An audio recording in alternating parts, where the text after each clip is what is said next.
Самостојниот синдикат на новинари и медиумски работници отвора повик за учество на обука за известување од областа на животната средина и климатските промени со наслов "Улогата на медиумите за време на еколошки кризи". Тренингот ќе се одржи на 16 и 17 март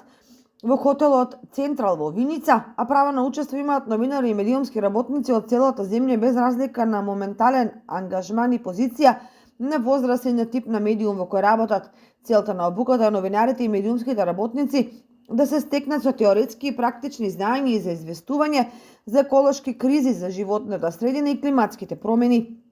Обуката вклучува начин на функционирање на дел од институциите во земјава кои по улога се занимаваат со кризни ситуации, но изборот на теми, идентификување на ризиците и заканите и концепт на еколошка безбедност. Предавачи на обуката ќе бидат Фросина Пандурска Драмиќанин од Македонското еколошко друштво, Тони Милевски од Факултетот за безбедност, одбрана и мир, Александра Ристовски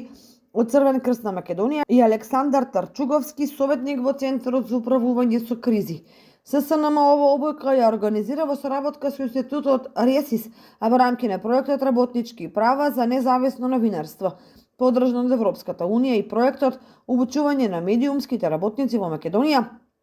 за покривање на климатските промени и теми од животната околина, поддржан од Журнализам фонд.